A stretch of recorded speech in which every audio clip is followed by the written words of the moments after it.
I wanted to start by, as you know, we work with the FWAA, the football writers, to name the Cheez It National Team of the Week each week. And for this past week, what we're pleased to announce, or not announce, as you already know, that you guys for your win at North Carolina were recognized with the award. I believe a bunch of Cheez It crackers were dropped off somewhere at the football Oh yeah, facility.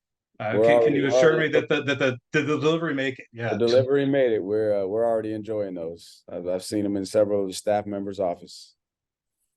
That's awesome. I was when I was reading through the game notes after the game, it mentioned the win being the first over a top 10 opponent on the road for Virginia football. And, what does it mean for the locker room to earn a victory like that, especially considering I know a lot of these guys have been carrying a lot of additional weight over the last year, to have that celebration had to have meant a lot for you and your guys.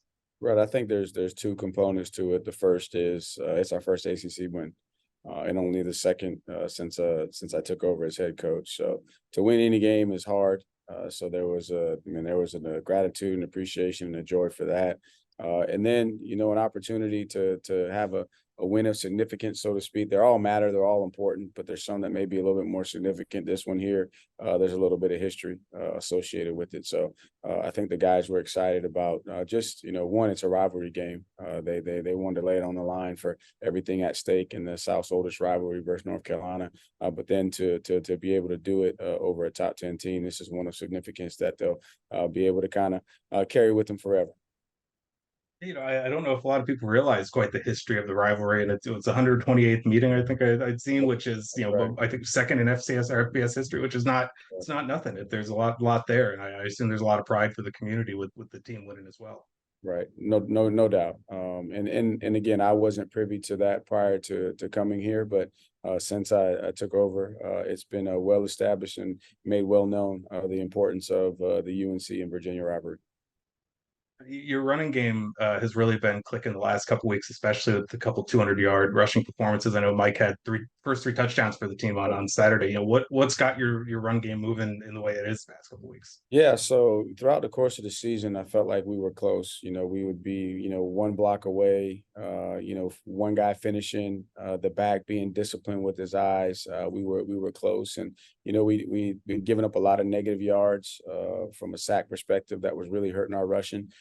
So the last couple of weeks, I think the guys have just really taken pride of doing the little things, working as a unit, understanding that with the type of zone schemes that we run, everybody has to be on the same page. Everybody's footwork, hand placement, eye discipline has to be in unison. And finally, the guys have really been able to hone in and work together and be on the same page.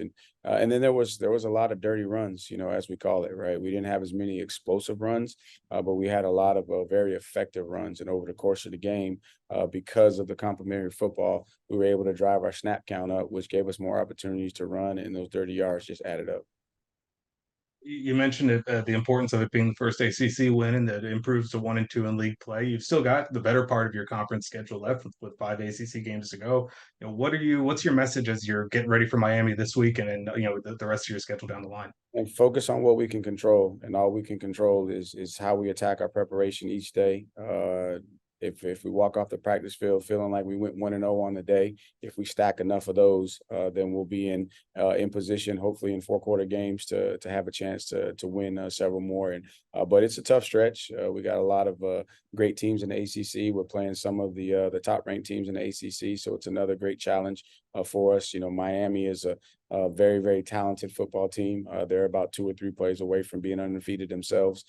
So man, we're going to embrace the challenge, but understand that we have to have a extreme respect and commitment to the process each week. That victory is not given away. It's something that you have to go earn. It's something that you have to take when it's within your grasp. I appreciate all the time. I wanted to ask you one more thing before you go. Yep. I know you were down here with Clemson in 2014 for what was the Russell Athletic Bowl at the Right. time, today's Pop Tarts Bowl.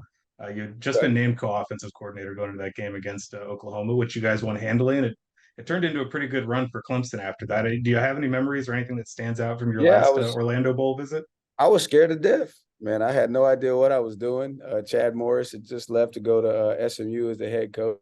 I really hadn't thought about calling plays, man. I was just focusing on supporting him as the running back coach and being the best running back coach I could be, have my guys ready to play. And then Coach Sweeney's like, "Hey, you and Jeff are taking over and you're going to call plays." And I was like, "Do what?" And then Deshaun Watson, he goes out, right? So we got the game with our backup quarterback, and we're playing against Oklahoma, the Oklahoma, right? I'm like, oh Lord, I can't screw this up. So shout out to all of the folks that were involved, man. It was a great night, but it was a great collection of people. Artavis Scott, man, he got us started first play call, right? Simple play call, RPO with a bubble screen. Cole reads it right, throws it to Artavis. He goes It's like, look good, doesn't it? yeah, it made you look good. And crazy thing is, right after that, Coach Sweeney comes on the headset after we scored that touchdown on the first play call, and he's like, "Hey, Jeff and Tony, y'all might want to retire now because it's only downhill from here." So that's the biggest memory that I have is very fortunate to have a great group of guys. Man, they really bought in to Jeff and myself, and man, they came to work, and Cole Stout ended up being the MVP of that game. And he was a guy that had lost his job to Deshaun and didn't know if he was ever going to get it back. And next thing you know, now you hadn't played in several weeks, and now you got to go lead a team versus a historic program like Oklahoma. So Ben Boulware had a big play. I think he picked off Baker. I remember that. There were a lot of great moments, and but I thought the biggest thing I remember is just how Cole Stout responded from where he was prior to the start of bowl prep to how he finished and how he played in that game. And he made some big throws. They were bringing a lot of pressure. Mike Williams, big plays. It was a lot of guys. Jamon Hopper, big play. So I got a lot of memories from that game. I'll let you go with this. Your favorite Cheez-It flavor. I know that you've Oh mentioned it going around the office. Do you have a favorite flavor you've been man, I'm claiming for a I'm a yourself? classic guy, and I love the commercial. They're all the cheesiest, right? But I'm an original guy. And because we are our ACC bowl tie-in is the Pop Tarts Bowl, so I feel I have to ask out of obligation. Do you have a go-to Pop Tarts All flavor right, in the Elliott household? so it depends, right? So if I just have to take it straight out of the toaster, I'm going with s'mores, right? But if I have a little bit of time to make it the way that I want to make it, right? So I'm going to go with strawberry plain, and then I'm going to go grab some vanilla whipped icing, and I'm going to spread my own icing over the top of it. I used to do that as a kid. I loved it. But if I got to go straight out the toaster with no enhancements, I'm going with the s'mores. I like your attitude here, Coach. I was I was a s'mores kid every day growing up in high school, so I appreciate that. But the ingenuity is always good to hear too. So we'll add that to the list of ways you can properly eat Pop Tarts. That's right. That's right. Well, I appreciate you guys.